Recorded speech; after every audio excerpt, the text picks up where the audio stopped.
This is the Creative Minds podcast. So we're back with another episode of Creative Minds. Just before we begin, just want to say thank you very much for any support so far. Any likes and subscribes, greatly appreciated. We are an independent podcast. There's no blank checkbook, no corporate backing. So the more support, the longer we can keep delivering mundane, average podcasts. Hopefully this episode, these two gentlemen here, obviously keep everyone entertained. So very privileged today to be joined by friends Harry Jenkins and Jack Brabant. Jack, I actually did a podcast with like 4.5 years ago. Now, during our COVID period. Yeah, time flies. So anyone that's not familiar with Jack, Jack is a co-founder and one of the directors of Hockley Social Club, which was formerly Digbeth Dining Club, and Harry here is a comedian and I suppose founder of comedy at the Castle. That's correct. Yeah. Hang on. So, how's everything going at the moment, gents? How are you keeping in the various projects that you're working on?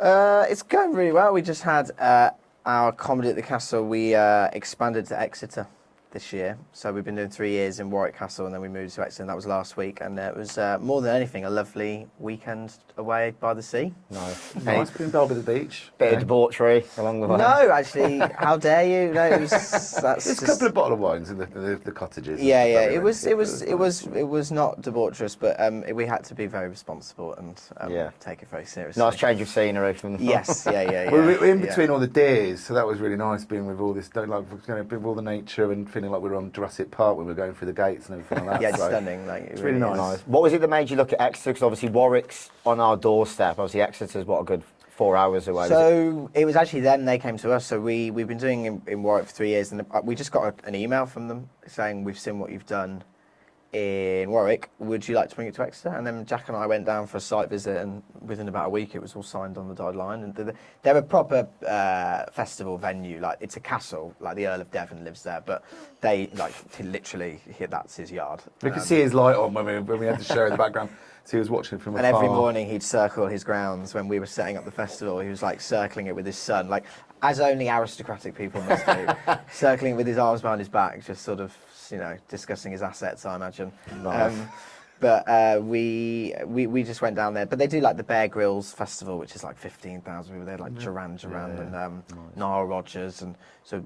They seem pretty on it then, to be honest, in terms of the way they conduct business. They're a proper venue, yeah. So we were quite a small fish for them, to be honest, in terms of like we've started it very small. We'd like to obviously make it bigger, but they were lovely. They just gave us the keys and said, give us a call if you need anything. I think the nice thing is that with the Comedy at the Castle brand that we've built over 3 years with Warwick, it's something that we wanted to take nationally anyway. Yeah. So when they approached us, that cut out the middleman and made it easier for us, and so.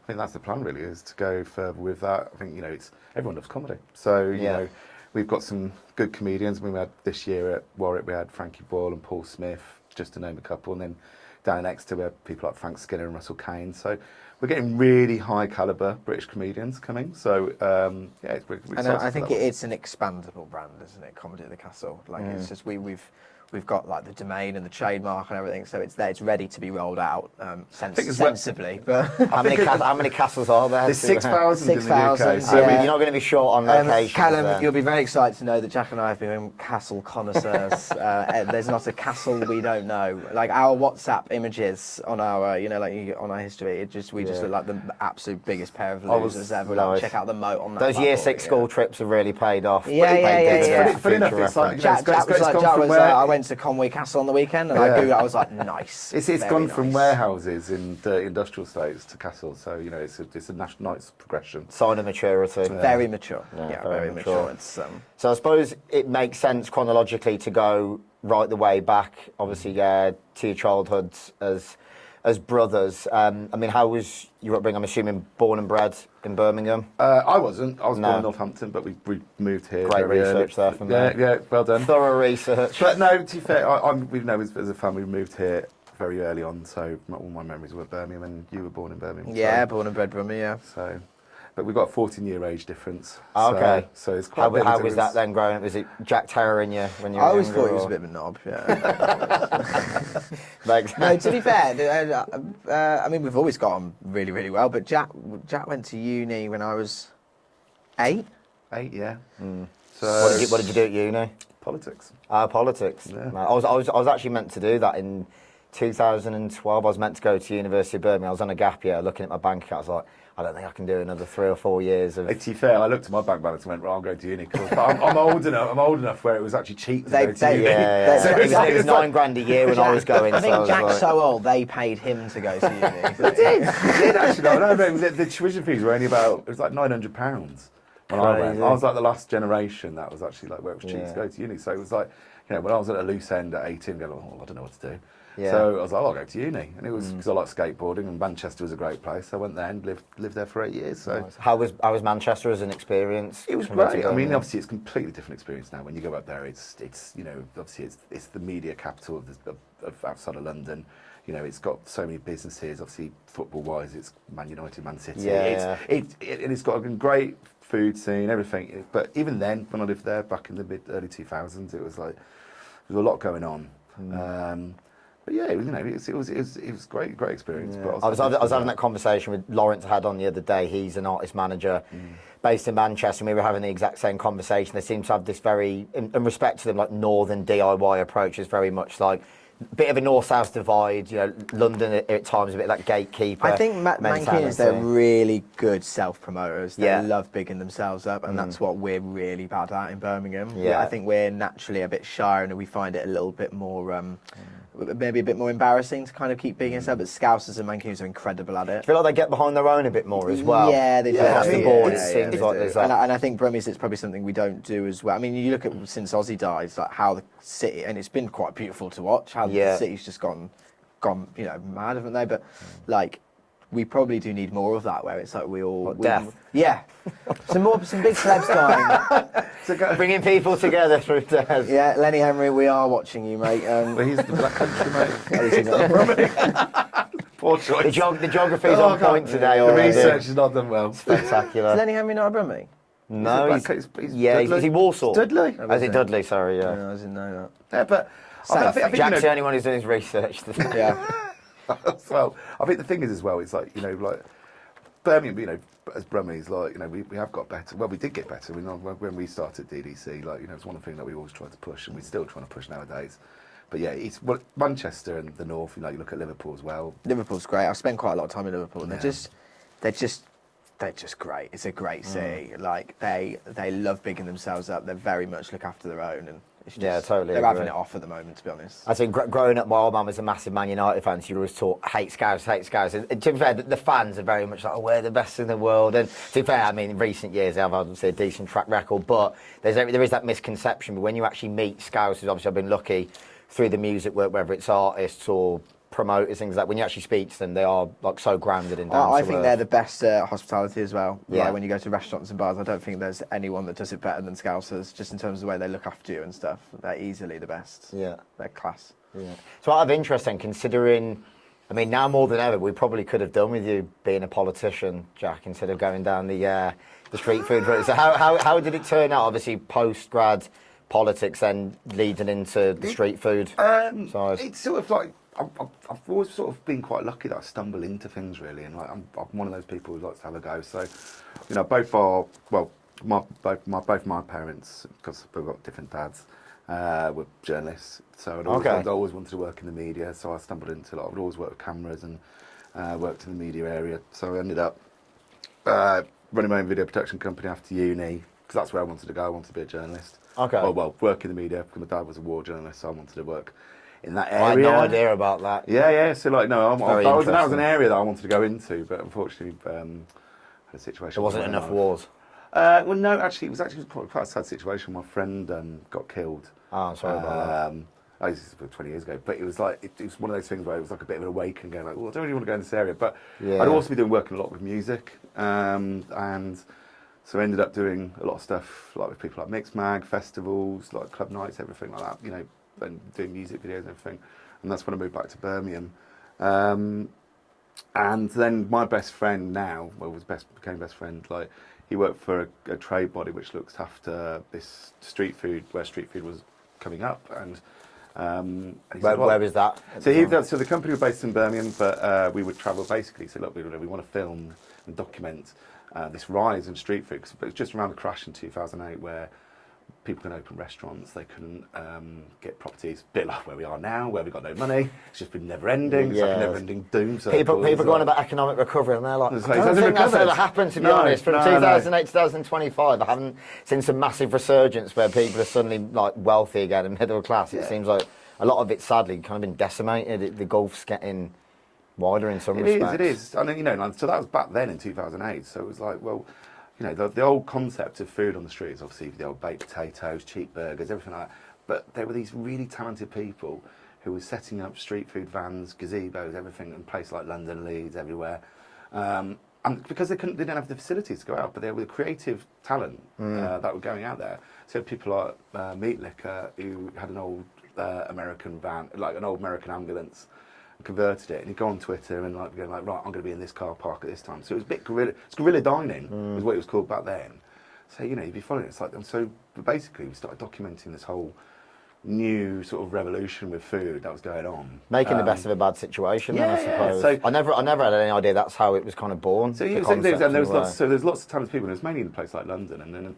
So, but we ended up travelling around the country, documenting it, and fell in love with it. Was coming back to me and being like, we need fucking hell. We need to create something like this. And like me and my mate Mark, we were going, street food this, street food that, and everyone was going, what the fuck is street food? And we're like, it's the future. A bit like the garlic bread situation with Peter Kay. And I think now we've been proven right. So what? So it's like, you haven't done too bad, I suppose. But it was like it was coming back to that, and it was like, so that's when sort of we were many drunken nights and late parties going like, let's create something. Those kitchen conversations actually turned into a business idea that was actually one in every 100, I think. It was one of those. Amongst the cloud of bollocks. The Digbeth Dining Club. I think you said Neil Diamond then for a minute. I thought, what's Neil Diamond got to do? Neil Diamond's also a legend, so. But yeah, so I knew the guys from the Rainbow and knew that we were opening Spotlight at the time. I said, look, we want to open a street food nightclub, and it was like, what the fuck are you talking about? Like, let's just have a go at it, and that's where it was born. Really, we had a go at it, and thought, and obviously over time it just got bigger and bigger and bigger. Yeah. So, did you feel like, obviously, because I know we bonded over many, like good parties over the years. Did it feel like that was always kind of like the home away from home, and that's where you wanted to do it, or did you kind of look at various locations, and that just felt like the right one at the time? We looked at various, we contacted councils and stuff like that, like the Red Cage in Birmingham. We wanted to do it in interesting locations. That was the whole idea. But Digbeth felt... That's where you met Swen, isn't it? Yeah, well that's when we was introduced, but like Digbeth felt the right fit, because the whole point behind the start of street food was like, you wanted to do it in sort of... It wasn't about doing it in like areas where it was like obvious. It was like trying to make it cool and edgy and... a bit of a scene, really. I mean, I think one of our early taglines was like "Join the Revolution." It was like our whole, when you're thinking of marketing and PR ideas. But it did feel a bit like it was our punk movement, really, because it's like once we bought into it, it was really exciting, and it was seeing all these talented people who could create amazing food and. What year was it that it started again? Sorry. So we started in 2012. 2012. So we've been I've been around it from about 2008, 2009, so like fully bred into it, fully converted in the cult. So I didn't start going Digbeth until about 2015 when Rainbow was at its height. But that fact, in terms of like edginess and creativity, like Digbeth at the time was like industrial, stripped back. I know now it's probably gone a bit more gentrified as times have gone on, but at the time that was probably the ideal location. Yeah, I mean, I suppose it fitted nicely with your concept of what you were doing. There was nothing in that little area, like that little, Lower Trinity Street. There was literally it was called Spotlight, and there was the Crown, and I think that was it. Air nightclub was derelict. Digbeth was dark. No, it was 10 years ago, I think. Yeah. So. But it was. I mean, like the Digbeth was like like Little Trinity Street. Like you couldn't leave your car there. Like, it was just I remember Birdie's. Weird factories I'm not sure all you can now. I think wasn't Birdie's like a forklift office or something? And if we parked in there, I swear to God, because it was a car park and it was the only place you could park there, they'd fucking forklift your car and they'd fuck it off. They would genuinely. They'd bring it up. You'd be like, oh, okay, can't park there. It was great. It's one of those things. It was a completely different time and compared to what Digbeth is now. But yeah, it was that industrial vibe was part of the excitement, really. Yeah. I can just imagine you having a quick nap after a heavy night in your motor and just like waking up mid like forklift in the air. Like, how do I get out? Yeah, like because our office was like Unit 1, which is like next door to Mama Roo, upstairs. So you could see it. You'd see cars just getting forklifted off. You'd be like, That was me pretty sure asking that's him to do mine. it. Brilliant. So when you were first starting, I mean, how tough was it at first, or did it take off the ground like quite quickly, or was it a bit like you kind of had to ride it out at first? I suppose like a lot of businesses in order for people to catch on. So we really used a lot of the guerrilla marketing. So it was a lot of like subliminal sort of messaging with videos. Obviously from my media background, we did a lot of that. We did some PR with local people. Obviously social media wasn't really a big thing then. So You it had, was you had a good Twitter page, didn't you? Good Twitter. Yeah. I used to like holding the Twitter page. I used to like abusing. You used to like abusing people at 3 a.m. Yeah. Now Virgin Sounds like Trains. Twitter, to be honest. Virgin Trains is my Jack was favourite the first troll. Virgin Trains, that's an impressive. I like that was a fun time. But when we started on August Bank Holiday, and we got all the people there, and we'd gone round to markets and found people like Meat Shack. Patty Men were fashion designers for Luke, who loved barbecuing on the side. So that was their first gig. So the first gig, we had original Patty Men. Luke is in the fashion brand. Yeah. So they did the jeans. Yeah. So it's like, But Patty Men turned up. It was their first ever gig. They'd never done street food before, but they liked cooking, and they forgot their gazebo. So they just shared with another trader. So yeah, I like it. It's community vibes. Yeah, and when I say gazebo, it was like, like a white naff Argos tent. The best ones. Yeah, like one you take to a festival. Yeah. Leave behind at the end. Yeah. I mean, that was, I think that first one, we got about 2,000 people to the first event. It was over 2 days. And thought, well, fucking hell, yes, we've cracked this. And Do you think a lot of that was because there was that gap in the market, whereas traditionally, like always going out the same kind of, I suppose, sometimes generic places away from the independents? It was But new, you think Birmingham, like really, there wasn't that many independents back then. Birmingham's got great independents. You go to places like Sturchley, fantastic. It's brilliant, but there wasn't really anything at the time. It was very much the chains. So we were a break from the norm and a little bit like because we were doing guerrilla marketing. I think it was just a bit of the unknown, and we were using quotes like use your nose to smell like when you come into Digbeth. And you obviously it was in the back of a taxi car park, for God's sake. You've got some great traders. So that first one was great, and then the next 6 months was fucking terrible. We literally used to have to pay our mates to come. We'd have like 20 people. Yeah. Oh bloody hell, what we've done. You used to work on the bar. No, I didn't work at the bar. I'm not trusted on the bars, not even in our own places now. I mean, it was bad. And then 2013, we had one of the worst weather storms ever, so we took a break. And it was like, the weather was that bad until like April. So it was like heavy. I think I said like 2019. 6 Nah, years later. nah. So it was like, but it was like, right, do we carry on with this? And me and Swin had a meeting. It was like, all right, we're going to carry on. And then just bit by bit, it just kept on improving. And then in September, I think it was, we won best street food event from the British Street Food Awards, and I think that's when that a big turning point moment. Massive turning point. Yeah. Like the press really took notice. Like people started to really see what was doing. And we started to get more traders from all around the UK wanted to come because they'd heard about us. And just bit by bit, it just started to get better. We understood what we were doing better. Like there was more great trades coming through. Like Butter Belly was starting to come through, and Esme's and all these sort of people. Baked and Brick. It just snowballed. Esme's in Coventry, the Caribbean yeah, food. leave it to Esme's. Yeah. Yeah, we had them a few weeks ago for rum and reggae. So we had Blue Marlin and Esme's, and obviously with it being rum and reggae, I thought I don't want to go down this. Can have Turtle Bay, like the most generic. Let's be honest, like not exactly that authentic. And I was like, if we're going to do it properly. And obviously, the food was amazing because obviously it's proper authentic culture, isn't it? Yeah. I love it. But yeah, it's just, and then we won again, another award, and it just year on year just got better. So by the time COVID came around, I think we were getting about 8,000 people through our doors Thursday through to Sunday. Like we'd originally opened just on a Friday, and then because it kept on getting busier and busier, it was just like every year we added a day. We just had to keep on opening, and yeah, it was about. To be honest, the one by the end of it, we used to sit in the office just watching the window, going, I don't want to go downstairs; it's too busy. Swin just used to circle the venue with anxiety. Jack Curtin twitching out. We're Curtin twitching. Swin's just going we used to take it in turns to go down, have a little look. And then Devon on the door would just be like, "Help!"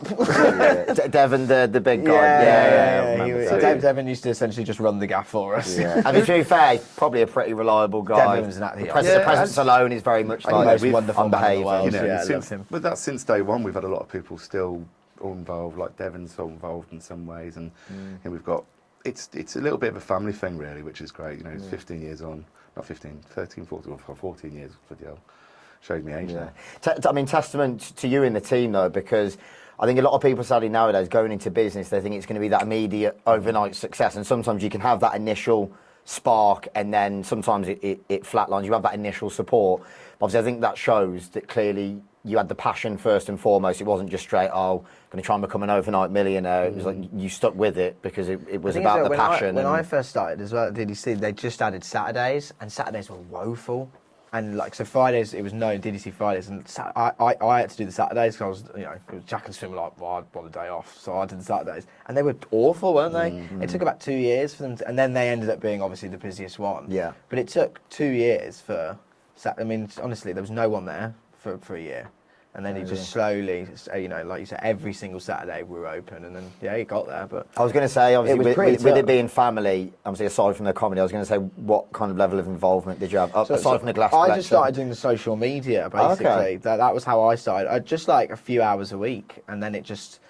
I think Jack was just like, I can't be asked to do the Facebook anymore. Do you want to do it? You're young. And I was like, yeah, all right. Literally. That was genuinely the conversation. Yeah. So then I started coming into the office. We shared an office with the Rainbow crew, and then I just started coming in maybe like 5 hours a week, and then it just slowly, as we got busier, that became 20 hours, then that became 40, and then I became on salary. And I think you downplayed it as well. Like, I think Harry really took, considering you were 19, pretty much straight out of school because you didn't want to go to uni. Like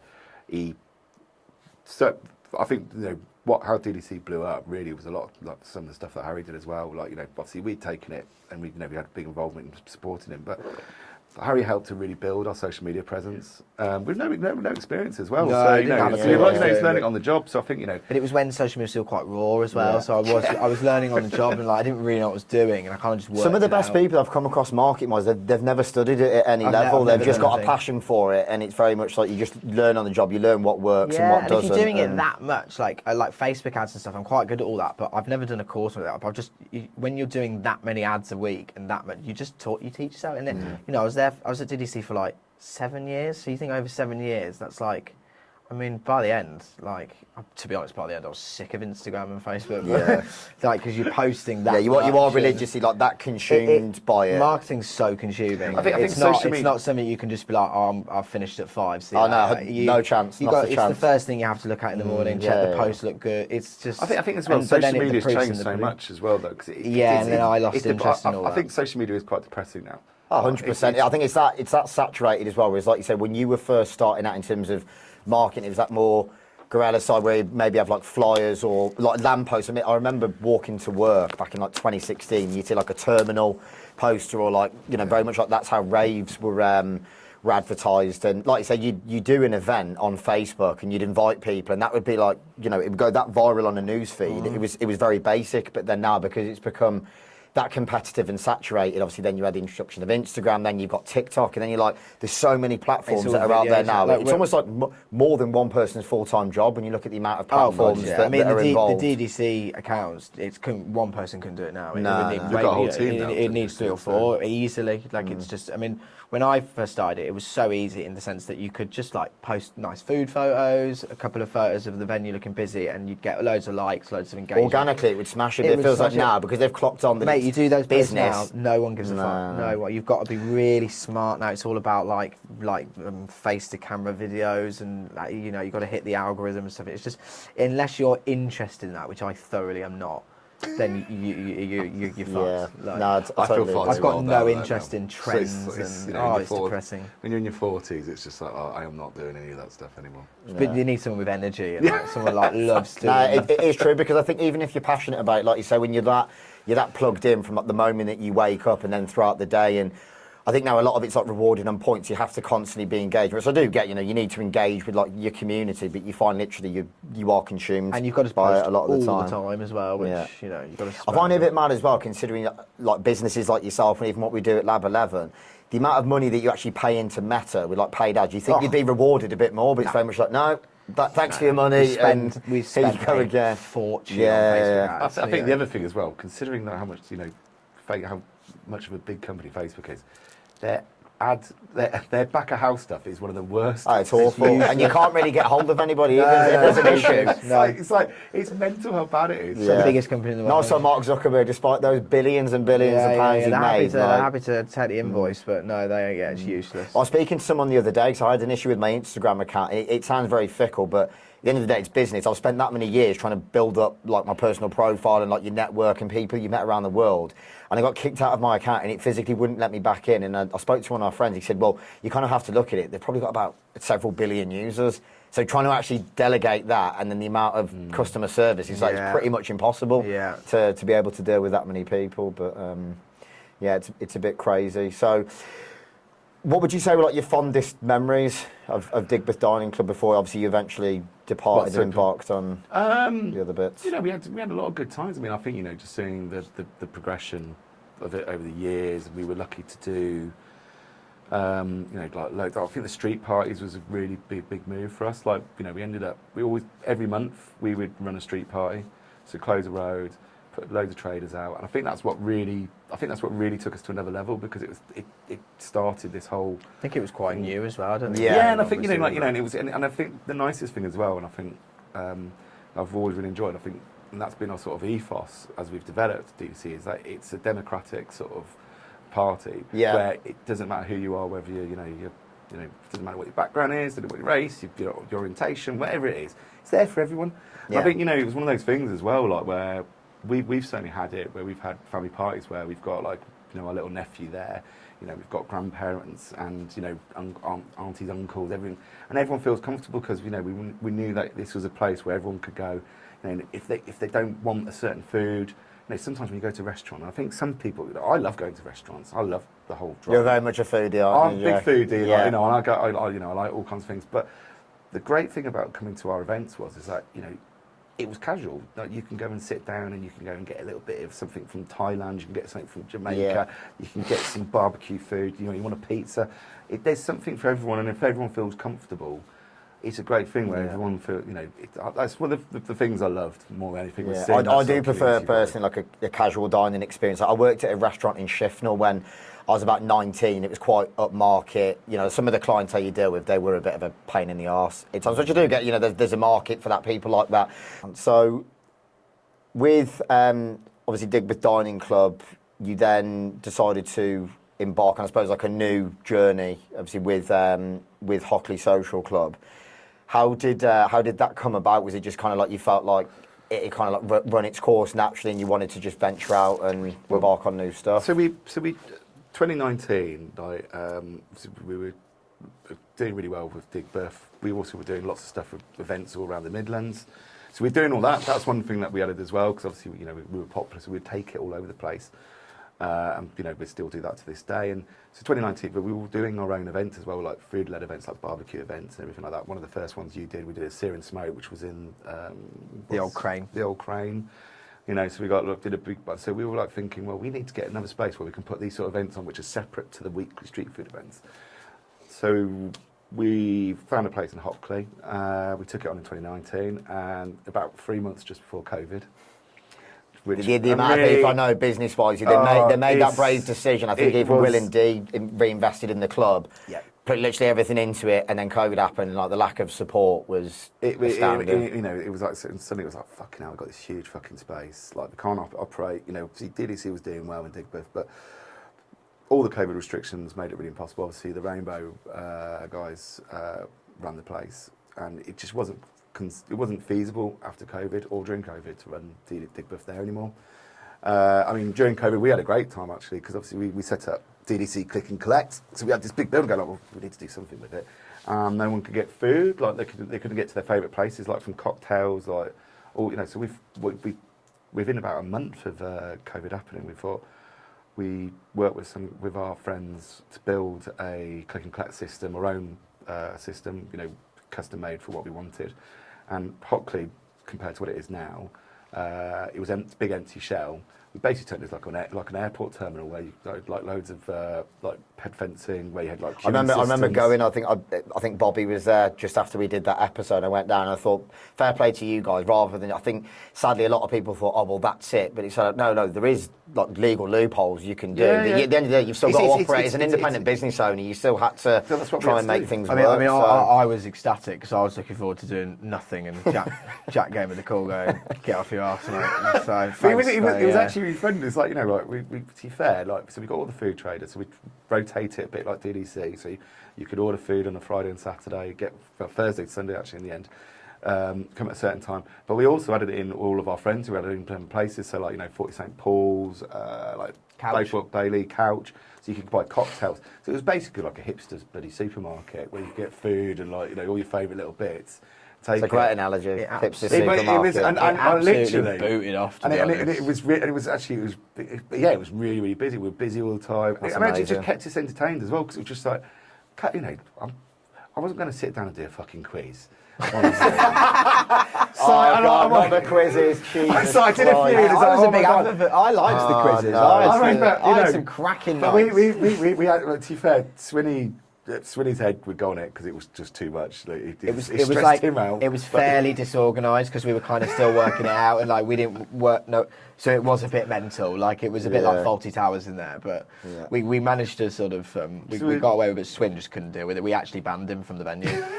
So it was fun. He got It was bars. fun. We loved it. We did that, and then also during COVID we set up the Open Arms. So we had a previous relationship. We'd done events at Warwick Castle beforehand. So we approached Warwick Castle and said, well, listen, we want to set up like the biggest beer garden, the most beautiful and biggest beer garden in Britain, and that's how we did it. And we also did it with Coventry Cathedral. So we bought loads of benches and just all spread out all over Warwick Which Castle. we still Was that during the socially distance? Yeah. If anyone listening or watching this is in the market for 350 beer keller benches, we are the people to speak to because we have no use for them anymore, do we? Well, we refurbish them every year.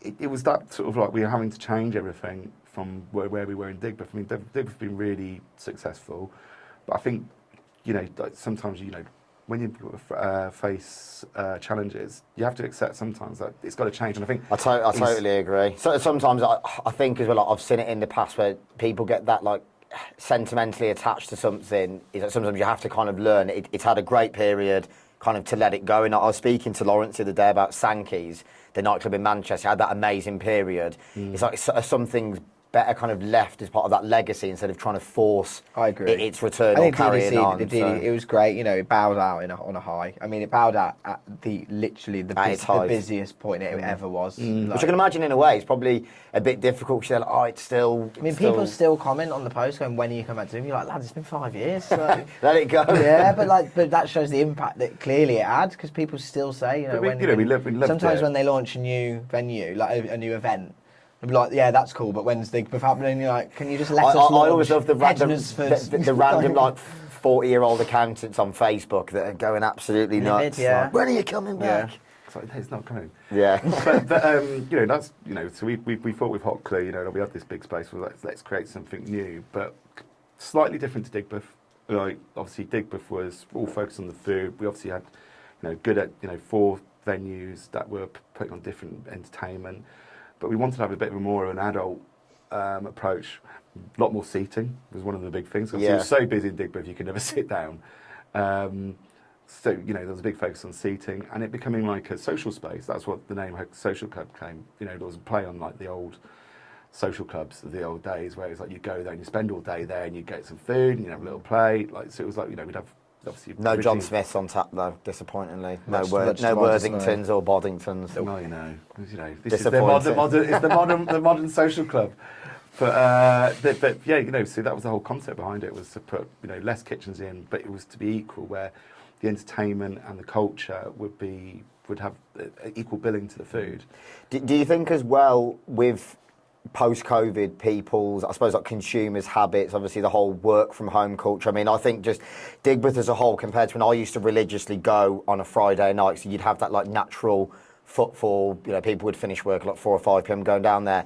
Do you think it still probably would have been difficult post-COVID because there's not that natural footfall? So say if someone lives in like Sutton or Solihull, they're probably going to stay more locally to those kind of areas rather than venturing out. So like, well, I'm already local to where I am. I think that's where we are now. I mean, obviously, since into COVID, I think that's what's affecting hospitality and the nighttime industry massively. Is like you're seeing closures. I mean, like obviously, we're talking about Hockley Social Club. It's closing at the end of the year.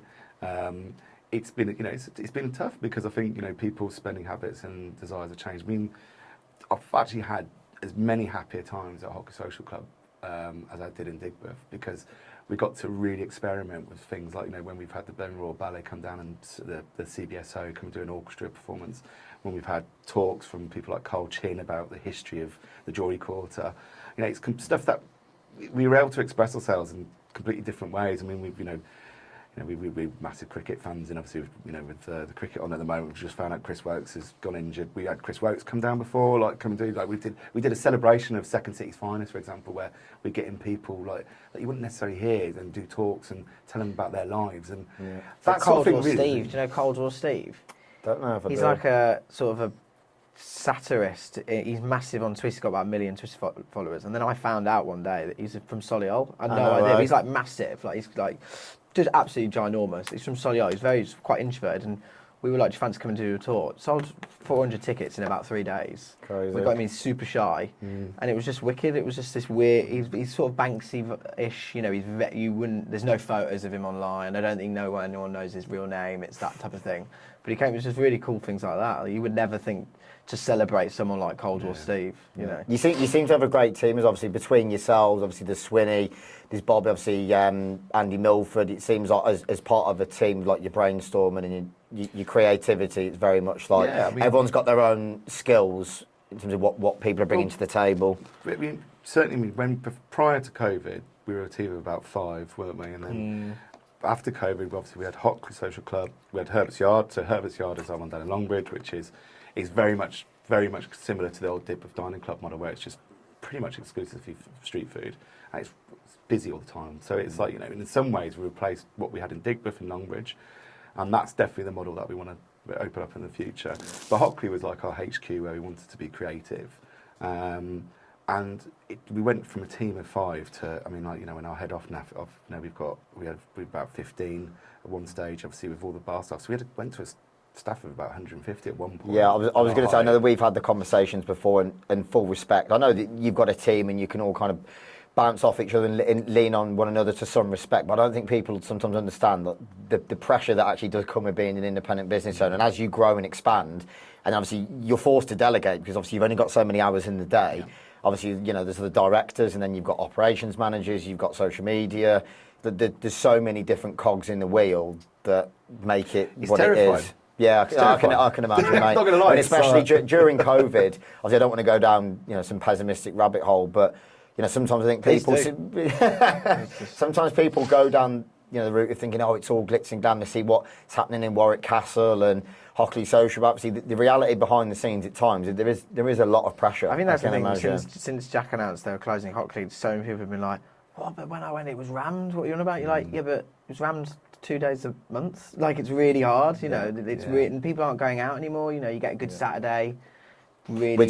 Saturdays, let's be honest, like the 7 days in the week, you can't just rely generally on a Saturday. And I think a lot of people across the board, hence like nightclubs, restaurants, like you say, habits have changed post-COVID, and the reality is for like your average punter, like in a cost of living crisis, like everything's going up, which obviously you can't help that. Costs are going up above the board. You're inevitably forced to have to put things up, otherwise it's like become basically not financially viable to run a business. And sadly, the knock-on effect, whether you like it or not, goes. So when people moan about the price of a pint, unless you work in hospitality, you realise, like, I promise you, that is what it needs to cost. Yeah, of course. Like, it's annoying. Otherwise, you can't open the door. It's £7 for a Guinness. I know that's annoying, but trust me, that is what it has to cost. Like, totally. I mean, I know there are probably some pubs that do take the piss, but most of the time, that's genuinely they're probably charging that's with the smallest amount of margin for them. There was a bar I used to look after. It's near the Wrekin, like Shropshire way, and the guy that owned that, he used to have like a wine bar in Knowle in Solihull in like the late 80s. moved over to Shropshire. He's like, back then it was way more lucrative in terms of, you know, people had far more money to spend. You know, just everything across the board, from like your mortgage, your rent, everything. So people's disposable income was far higher. They were going to spend more, and there was just more of a profit margin in terms of what he was selling. But he said the way times have gone on, you know, in terms of price hikes across the board, even, you know, decisions with like VAT, things like that. I mean, to put it into perspective, without obviously going into the nitty gritty of the finances, like, what do you see, Jenny, that goes up across the board, or is it literally everything? I mean, it has been literally everything since COVID. So obviously there was always going to be a payback when we had all the bounce back loans and everything like that. But you know, VAT is a big crippler. I mean, before the energy costs going up, and then since obviously you've had all the increases across with wages and business rates, I mean the list goes on. But it's things like, you know, it's perishable stuff and also alcohol. So it's just everything. It's just everything. So you know, it's. But I think you know, trying to look on the positive side is that, you know, it's a bit like when I started in street food, is it will work itself out in the end. It's, you know, it's a difficult situation at the moment. I think, you know, it's like with, like, you know, I'm heavily involved in the nighttime economy, sort of like, you know, like talking to councils and politicians about, you know, how we can get support. I think, you know, clubbing is a big thing that is obviously going through a bit of a massive rut, as well as hospitality. I can imagine those relationships are pretty integral, like the level that you're having those connections, obviously with the relevant individuals. I suppose if you're detached, it's. I think you know things will change. I think, you know, you can see, like, you know, it's funny when you're seeing reports of, you know, when we talk about clubbing here, like what that one from Line of Duty, and she's running daytime parties like it's a new thing. It's like, bloody hell. I mean, you're coming down to Birmingham over the last like 20 years. We've been having daytime parties for a while. Yeah. You know, but James, I you know, thought about her. She's invented the daytime party. Vicky McCraw. Vicky McCraw, yeah. They're having it off. Be like, that's so not you think, you. you know, like just in, you know, we're in Digbeth now. You think, you know, like obviously we've had Below, huge institution back in the day. Yeah. And then, you know, James, you know, just really our business partner is, you know, he's, you know, he ran Cloak and Dagger, which is obviously another popular one, which has come back as well. Yeah. Which is always good to hear. But it's like daytime parties, you know, it's just things are changing, and people's habits and tastes are changing, and I think hospitality will do the same. I don't know if you know more about me, but it feels like people don't want to go out till 6 a.m. anymore, do they? Like, I don't know.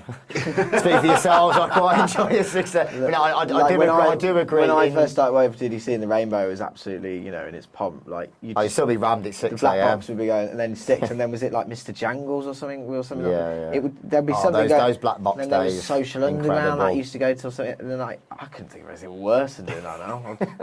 At the time, I want to be in like bed a great by idea, and then obviously we've all got our own workloads. It comes like a Sunday and Monday. I'm like, I've done it again. It ruins you for days. That does. It does. But now I'm 31. Like the days of when I was 21, I used to be able to go into NatWest on a Saturday, deal with Deirdre's interest-only mortgage. I'd be like, I've been in the black box till 5 a.m. and I'm still knocking out these mortgages. Probably explains why the financial market's fucked, to be honest. It's people like me. Yeah, when were you working there? 2008, I think it was. Yeah, nice. Yeah. Fred Goodwin's right-hand man. I like being in bed by news night. That's my curfew. You can say he's married now. The ring's on the. She's fucking worse. She's worse than all of you combined, to be honest.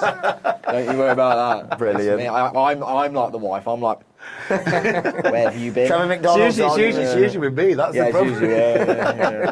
Yeah. Classic. So, as well, I know that Longbridge has had a lot of success, and coming on from the whole post-COVID discussion, do you think a lot of that success has come down to like quite a built-up area, people working from home, and it's kind of got that community? I think you know, as I say, that working from home, it's all connected. I think people just, you know, they're looking at what's in the local area. I mean, you know, the success story over the last 5-6 years is definitely Sturchley, and I think, you know, it's great. And you know, we live not far. We live in Selly Park, and you know, we're in Sturchley quite a lot, and it's great to see, you know, because it's got that community hub where people, and I think that's what people want now. 100%. And I think it's almost harking back to the old days. I mean, God bloody hell, you've got all these people banging on about they want to go back to the old days. Well, look, you know, back when we were a proper country. Yeah, exactly like that. But you know, like I think people like being able to walk to play. Like Sturchley's just lovely. People just I do like Sturchley. The British Oak, great pub. That's got to be. I can't believe you chose that one out of all the other options. Hey, I like the British Oak, but that is Rogue. That's your go-to. What's yours then? That's the linchpin. I like Stir Stores is good. I like Stir Stores. Stir Cheddar. cheddar, I'm couch. partial to eat Vietnam. I'm Buddha Belly as well. Oh, and so, Vietnam. Yeah. There's loads going on there, but I do like the British. But we're a silly part. To be fair, we're a silly part to having lads, aren't we? I feel like I've been banished from my own podcast now. Chose the British show. You're a fucking disgrace. Yeah. Which is the one that's... I went to Cork and Cage the other day, and it was lovely. Was it? I haven't been for years. Thanks for the recommendation. Very convincing. Lovely wine. Very convincing. So, obviously, with Hockley Social at the end of this year kind of coming to a close, what are the main kind of projects? Obviously, you've got Longbridge going on, you've got a lot of different areas. What's the plan going forward? So we're hopefully opening a new venue in the Black Country. We've got obviously roots over there as well, which we're quite excited about. We're really doing well with the tour stuff. That's huge now. It's a huge part of everything that we do on the DDC side. We do about 60 events a year around the Midlands. We're constantly building that, and it's an exciting part. It's like a travelling circus where we end up in somewhere new every week. In some ways it's going to be nice because with me coming out of Hockley, I've been there quite a lot over the years helping build it. I'm going to be looking forward to go back onto the event side. I'd like to get onto that side. So it's next year is looking exciting, and to be honest, and I think one of the things obviously we mentioned early on is obviously the comedy brand that we've built. That was a big part of what Hockley was, and I think we're really excited expanding on that as well. And close-up comedy, which is the brand, is something that we're looking to go big with. Yeah. When was it you saw, I suppose, like a gap in the market? Obviously, with the environments that you use are amazing, next level. I suppose comedy traditionally, obviously, generally always done in like clubs, venues, theatres, places like that. Was it more of a gap in the market where you just thought it'd be better in a different I think kind it was of just we've been environment? doing close-up comedy gigs at Herbert's and Hockley to a degree of success, and then obviously we had the relationship with Warwick Castle, so it kind of just merged naturally. And I think it was just, I can't remember whose idea it was. I think it was just like a message on a group chat like comedy at Warwick ? And then kind of just worked. So it's sort of how we always go through things. Yeah, really. it wasn't like a big slideshow presentation idea. It was just like, yeah, that works. And then obviously, because we knew the Warwick Castle people so well, it was just genuinely like a quick email, like, how do you fancy doing it? And they at that point, they don't do them anymore, but they were doing like big music gigs in the courtyard, so they weren't strangers to that. So yeah. They were bang up for it, and it was done. Out of interest, obviously, with your own personal comedy career, I'm a big fan of very dry sense of humour, observational. It's very much me. I always loved Jack D growing up. But my old man was always like, no, Jack D shit. I mean, for instance, my old man, like Roy Chubby Browse, was like, I don't think you've really got a leg to stand on when it comes to the kind of comedy that you're into, to be honest. Yeah, Roy. Do you know what? Roy Chubby Browse is obviously not my cup of tea, but my God, does he sell tickets? I mean, this is dead. No, he's very much alive. He's very much alive, but he does some big venues. Which I don't know. I think that's a worrying. Is it in places like? Is it Middlesbrough, Sunderland, Stoke? It's those kind of areas. Manchester Apollo not long ago, sells he's got a. I mean, I imagine it's quite reformy. You've literally just took the words out of my mouth. That for me suggests Reform's votes are going to go up quite significantly. Yeah, it's very reformy. If his ticket sales are going up, I can imagine they're intrinsically There's a lot linked. of angry people in the audience, I imagine. Yeah. But fair play to him, he sells a lot of tickets. But I think, a large degree of the set is racist. I don't think anyone can doubt that, sadly. There's a lot of racism in there.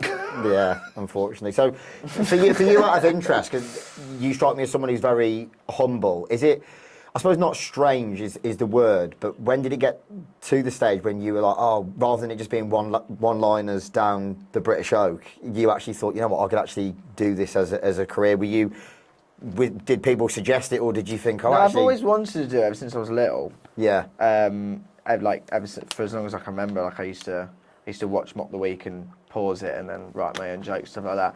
And then I actually did it once when I was 18, very secret. My first one was at the Glee Club, and that was purely just because I wanted to be around comedy when I was 16. So I was in and around, but I never did it. And then I snuck out once when I was 18, above the Dark Horse. They did a gig called the Cheeky Monkey Comedy Club. Martin Mulaney. Martin Mulaney, yeah. I blagged my way on to LTN fame in King's Heath. He's a bit of a B13 legend. Shout out Martin Mulaney. Cottager. Yeah. If you're a cottager, beware, because YouTube my God, Mulaney will come back behind you and cottage you. No, I blagged that there was like the Moseley Comedy Festival, and they were like doing an Act of the Year competition. And I can't remember how I did. I just blagged my way onto it. I'd said I'd done loads of gigs, and I'd said I'd won this and that, and he was like, "Yeah, go on, in you go." I'd never done a gig, and then I remember I turned up. It was above the Dark Horse. The place was absolutely rammed. I was only 18, and I was like, "Oh dear, I think I've made a mistake." Yeah. It was absolutely rammed. I can imagine it is quite nerve-wracking. It's not a team game. It's very much you're under the spotlight and you well, need to it's just deliver. you And and a mic hecklers and things like that. Yeah, I mean, imagine it's quite brutal. Oh, it's very at times. brutal. It's quite unforgiving and brutal, but you just got to make sure you're not shit. That's my sort of, that's my motto. But like, I remember that they were doing a roll call with the acts, and the guy went, when I introduce you, what do I say about you? A guy called Gareth Berliner, and I went, "Oh, by the way, mate, this is my first gig. I've actually lied being it." And he stopped, and he was like, "What?" And he just went, "Great intro." And he put his hand on my shoulder, and he went, "Just remember, mate, it's just a gig, and you'll forget about it in a few days." I was like, very reassuring there, Gareth. Gareth. But anyway, it went fine. Yeah. I don't think I smashed the back door out of it, but I did all right. And then I never did it again until I was about 26, 27. Yeah. I just picked it back up and just did my first gig, and then once you're in, you're in. The Yeah. first gig's the hardest one. Like, so many people I meet go, "Oh, I'd love to do. I've written a set." You know, like, "We'll go and do it then," because it took me a year. Like, I wish it didn't take me so long to do that first gig. As soon as I did my first gig, I mean, I'm doing like 4 or 5 gigs a week now. Like, I'm just fully in. Impressive. Do you think you need to, in terms of honing your craft, you need to consistently do go on those journeys and be in the... Because I've seen as well, you travel here, there and everywhere, which obviously, once again, comes back to the fact you're clearly passionate about it first and foremost, but I can imagine it's interesting going from territory to territory, different environments, and seeing how certain things you deliver or certain jokes. Is it a matter as well, I suppose, comparing it into music, I suppose if you're a DJ, you read the room. Do you very much have to read the room and tailor your approach? Yeah, because like the circuit, I mean, it's a mental place, the circuit. Like, one day you're doing a club to 300 people and it's just amazing. It's like a pressure cooker. And then the next day you're doing it to 25 racists facing backwards who don't supporting Roy Chubby Brown. Who don't want you to be there. And it's like a real gear change. So you got to be very adaptable. In a way, though, I know it's obviously probably not always a nice experience. Does it help when it doesn't always go amazing? Obviously, I suppose the more you progress, you want to be consistently delivering at the highest level. But does it help build that resilience where you're like, okay, it wasn't the best? You get a thick skin. Like, the deaths are horrible, but like they are great in the long run. Like, I've had about 3 or 4 real whopping deaths. I think I've been at 2 of them. Jack came to my 5th gig, and it was a stinker, man. It was. It was only 5 minutes. I was Just Jack's chuckling in the background. I was making up for all the people that laughed. I really misjudged the room. It was in London. It was in a club called the Bill Murray Club in Camden, and I don't know. I put it down to naivety. I ended up just going in on people from London. It just didn't land. Yeah, I can't imagine Londoners take. And it was just like tumbleweeds, and all you could hear in the background was Jack going. Echoes of Jack's laughter. Yeah, it was brutal. But yeah, you had some real biblical deaths. Like I did a gig at Karen's Diner once, and wow, that was the one where people swear. You would just imagine the type of people that go to Karen's Diner, and then imagine a comedy night there, and it was just like it was so. I wonder why it's closed. It really took the wind out of my sails. But yeah, you do learn a lot from. But you got to. A friend of mine who's a comic said you got to learn in hard mode. And it's as simple as that. You've got to go and do those horrible gigs. You've got to earn your stripes, because in the long run it will, pay dividends like, I've been in the doing long it 2.5 years, which is nothing in comedy. Like, that's a baby, and like I can feel like I can kind of work most rooms out now. Do you know what I mean? Because you just do them all. I've done social clubs. I've done black comedy nights. I've done Asian comedy nights. I've done to like farmers. I've done it to like, the aristocracy. Like you do it to all, so you can kind of work it out. It doesn't always work. Yeah, I can imagine. You can do as much research as you want, but you can't predict every single person in the audience. Of course you can't. And also, like, one of the worst gigs I ever had was in a really good comedy club. Well, it was Saturday night, 150 people, so there was no excuse, and I just had a stinker. So it's like there wasn't even anything I could blame apart from myself. Weeping in the green room. Yeah, and it took me by surprise. It was just like shit, and I looked at my watch and I'd done 20 minutes of material in 12 minutes. Oh god, I can imagine that's quite difficult. It's timing it. Yeah, because obviously you take it to laughter. The laughter pads the gig out, doesn't it? Right. They weren't laughing, so I essentially just did a monologue for 12 minutes. Should have taken Jack to that. But it's quite horrible because you're contracted. You have to do 20, and it's not a good look if you leave early, especially if you're new. You've got to stick it out. And I remember I looked at my watch. I was like, shit. I was like, well, now what?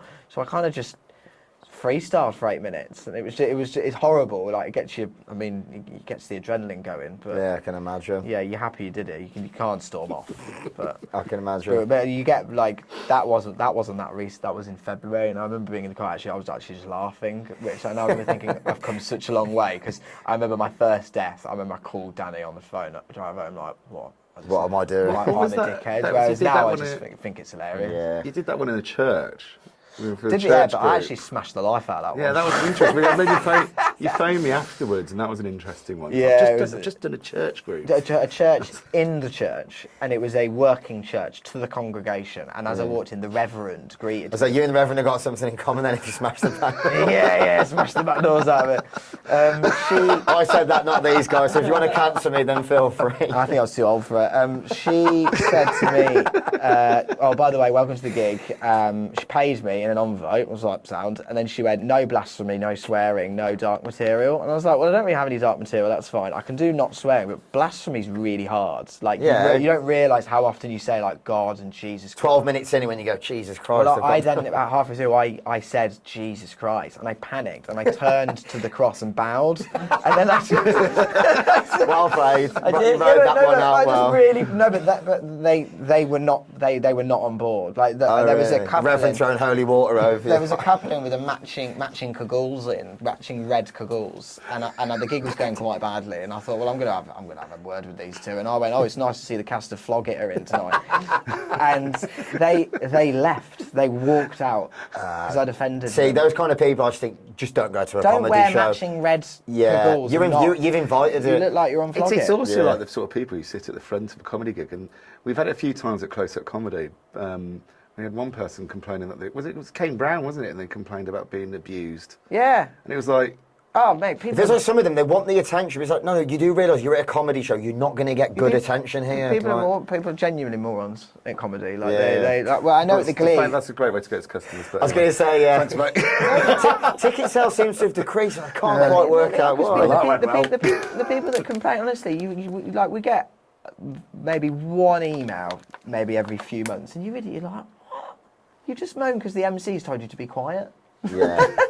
Yeah, there are some ridiculous people. It's like, the whole traditional, the customer's always right, that doesn't exist anymore for the large part, because there's that many people that are I think the customer pure can be morons. yeah. I mean, some of the people we get at the club, like last entry, 2 a.m. I arrived at 2:30 a.m. and I was refused entry. Well, funny enough, because you were half an hour late, so you're not getting a refund. Yeah. I'm afraid that's just the way the cookie crumbles. rules, So yeah. fuck off.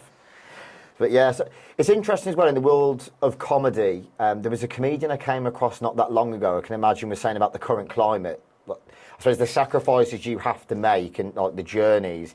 Do you think it's getting a lot harder now for, say, like, you know, all walks of life? Like, say if you're like working class talent and you're trying to make it now in the world of comedy, the amount of sacrifices across the board, that, you know, the pressures day to day, even I suppose like the financial investment. Do you think there's a risk it is becoming a lot harder? Yeah, but I think it's always been like that. It is easier if you've got money to make it in comedy, Yeah, definitely. Because like even like Edinburgh, you know, if you don't have any money, you can't do Edinburgh. It's as I've simple heard that as about, is it the Fringe Festival? I'm sure Freddie Quinn was saying it's well, shouldn't really be, you can buy your way in. Yeah, in well, order like to make it. it is just, No and choice it's anymore. like it's like any industry. You know, if you've got money, then you know you can go full time with comedy and not concentrate on anything else, and you will, by the law of averages, get. I get totally better agree. quicker. If you haven't got to do 9 to 5, worry about where your next rent payment and mortgage payment is coming. You've literally got no pressure. You're You just spend writing. all of your time on writing and honing your craft. It's like, well, like I said, the law of averages are you're probably going to make it. I'm sure Freddie Quinn was saying it's genuinely not singling anyone out before the woke brigade comes to try and cancel me, which you're not going to fucking succeed in, by the way.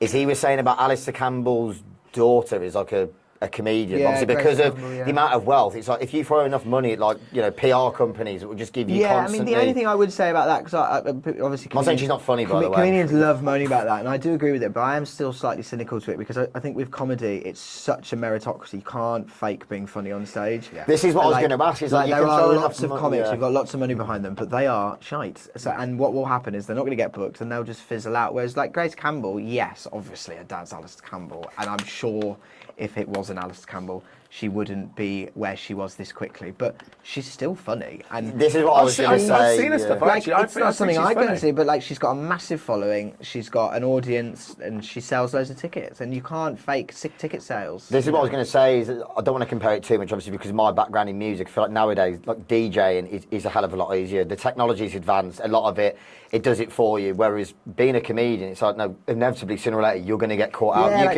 you can be great with like say buying followers or investing money in PR companies and things like that, but when you're on that stage, you're going to get found out. If you've got money and you're in a band, you can pay for a producer's time for 2 hours in a studio, you can get the best guitar, whatever, but you just can't in comedy. Like, you can pay for writers, but there are lots of comics who pay for writers and they're still absolutely shite. Do you know what I mean? Like, it's all, How much of it do you think is delivery?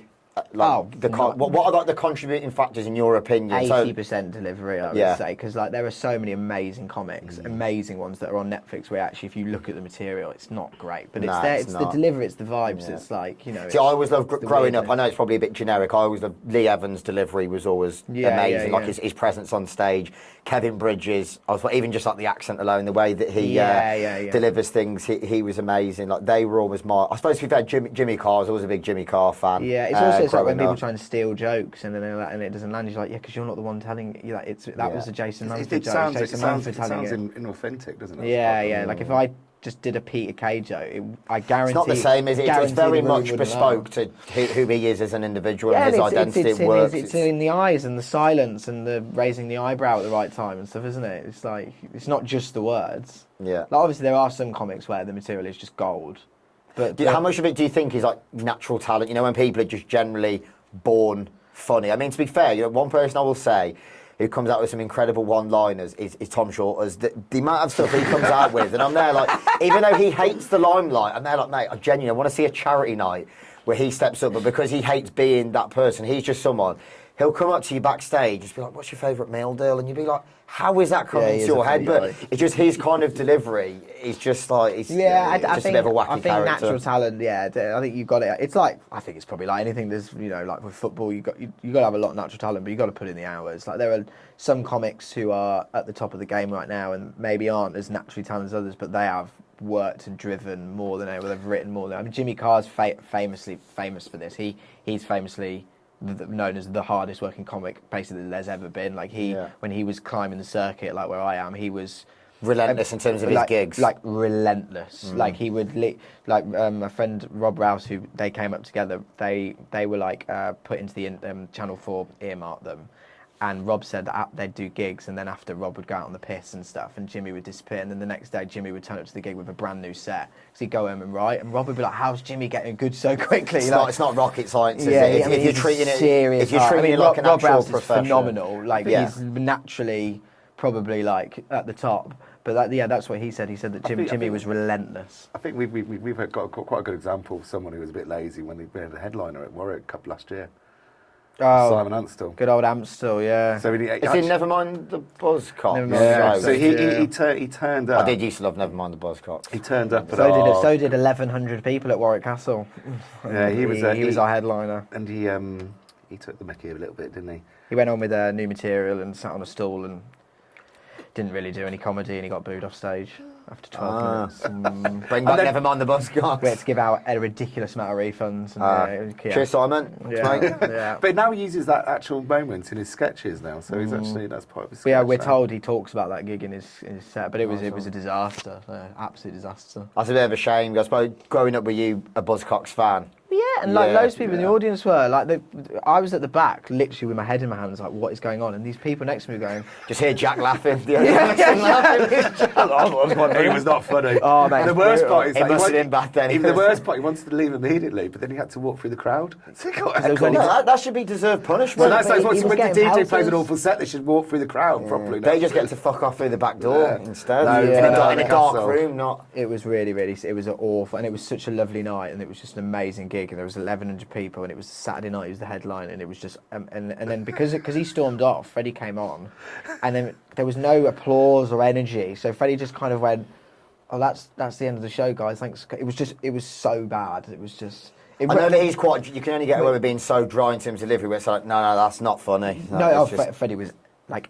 livid. Yeah, so I can angry. imagine. But like, I can't begin to say how many. We got so many complaints and so many just from that. I think especially as well, it's quite ungrateful, and it's in the current climate where people are spending their hard-earned money. It doesn't matter whether it's current climate or just in general. People are spending their hard-earned money. Yeah, we've all grafted our asses off. Of course, to come and watch that. And I've that's got what no qualms saying this on a podcast. Honestly, it was awful. It was horrible. It was such a horrible way to end an amazing night. We could laugh about it now. Can laugh right now. Oh yeah, it's Post refunds, it's fucking. Honestly, we were like shell shocked. We couldn't believe that he was like our flagship, signing of the festival, and Quite excited about that one. Brilliant. Yeah. Out of interest, well, similarities, obviously, when you're doing bookings between like music industry and comedy, how many cases do you come across nowadays, like the exponential rise of social media, where you'll have people that say, like, they've got the followers and like social media presence, and then the fees try to get inflated when it's like, no, it's a bums on seats business, or like in my case, it's a feet on floor business. But it's like there's so many smoke and mirrors where people say, oh, they've had a viral moment on TikTok, so therefore we're going to demand this amount of money. Yeah, I don't think it's as volatile in comedy, and most comics don't command a fee. Most comics get what they're I'm in the wrong industry. Yeah, I mean, like, as in, your big comics obviously command a fee. Yeah, of course. If you're selling thousands upon thousands of tickets, it's fair enough. Catherine Ryan, she'll have a fee. Whatever, all the ones we have for Comedy Castle, they will have a fee. But your top level circuit acts, most of them will just, you will offer them what you can afford, and they will say yes or no. It's as simple as that. But it's not as volatile. What do you think the difference is? Do you think a lot of them are just generally a bit more grounded, maybe come from humble backgrounds? Yeah, I mean, comedians generally, I think, there's, like, for example, there's no riders in comedy. I remember I told that to you last time I saw you. I'm in the wrong industry. Like, I mean, if a comic asked for a rider at Comedy Castle, we would be like, what? We've never had one rider. Well, we've been giving out castle rooms. Yeah, we offer a room.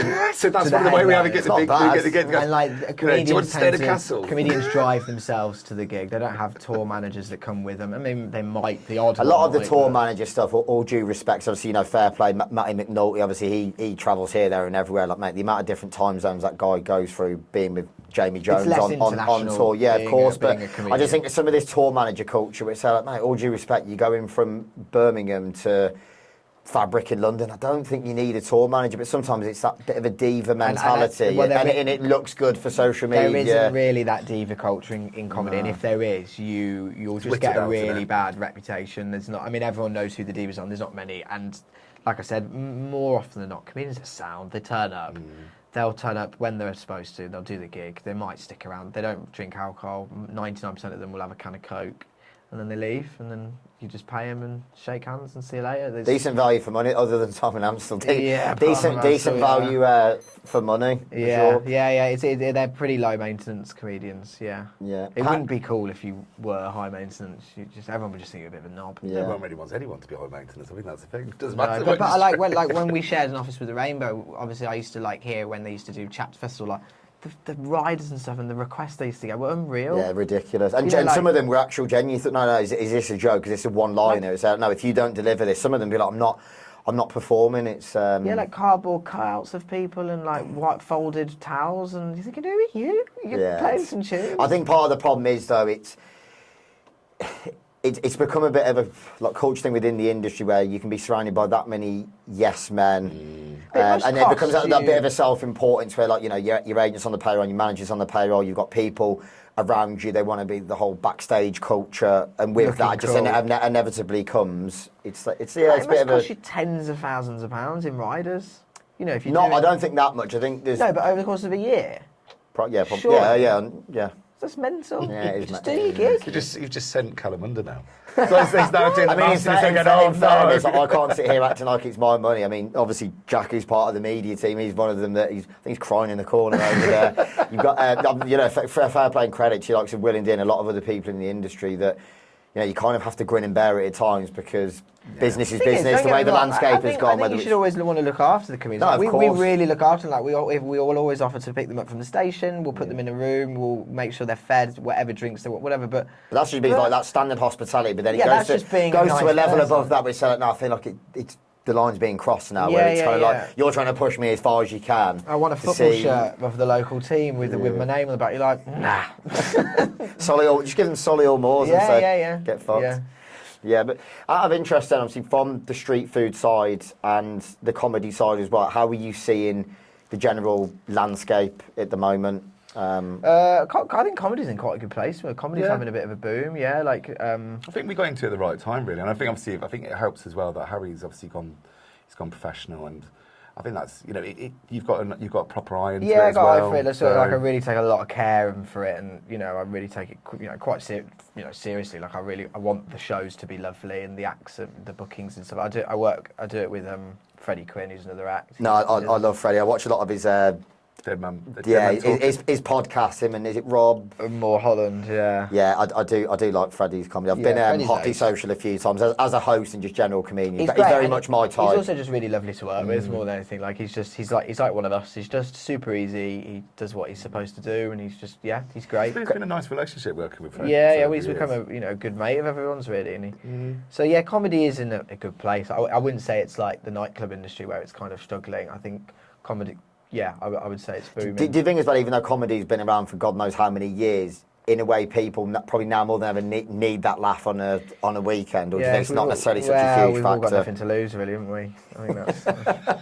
Ending on a very optimistic note. Thanks for that. Yeah. I think so. I think because of TikTok and Instagram, people have never seen and consumed so much comedy ever before. The amount of content that's out there is... I mean, it's every other scroll is a sketch or a thing, and then if you go on them, they're doing stand-up now, and it's just, I mean, more comedians than ever are now going on tour. This is the new thing in comedy. This is like the new sort of drama where years ago only your top 5% comics would go on tour. Now everyone's on tour. I mean everyone, people that have been doing for 3 years, because if you've got 40,000 Instagram followers that you've got off the back of a couple of viral clips, you could probably go on tour now. You could be on a 10-day tour. It's mad. That rise you see people go through, where some of them coming back to the whole lot, honing your craft in the smaller environments. I suppose it's a bit of a double-edged sword where you can have that massive rise, but then imagine you get booked for, I don't necessarily think it would happen, you probably know more than me, you have that massive overnight explosion on social media, and then say, oh, do you fancy playing live at the Apollo? Or do you think that doesn't really happen? It's more based on merit? Maybe not for live at the Apollo, but yes, that does happen for the clubs. Yeah, like a comic who has had a couple of viral clips, they'll get bookings, but the likelihood is they'll probably just won't get booked again. They'll get that door opened, but I can imagine it would be quite difficult if you go from being like very low level, you have that viral moment, and then all of a sudden you're in a bigger environment. I've got an example. Sorry, I'm just for an example. That Dan Bennett. Oh, he tried to do. He tried to do comedy. Yeah. He's the one who does. Oh, the Tens Only Season guy, Sorted. Yeah. I like MILFs. He's an absolute weapon. To be honest with you. Tell us how you really feel. So me and Harry we were like, just, obviously you follow things, you see some stuff on social media, you get obsessed with stuff because it's funny in a weird, in a ironic way. And we were watching it, and he said he was doing a tour of the UK, trying to do a comedy tour, and he bombed. I think he did one show. He did two shows. Yeah. It was that. I suppose he was that bad. Yeah. That he had the rest of his shows cancelled. It's like comedy's like, it's really difficult. Like I can imagine.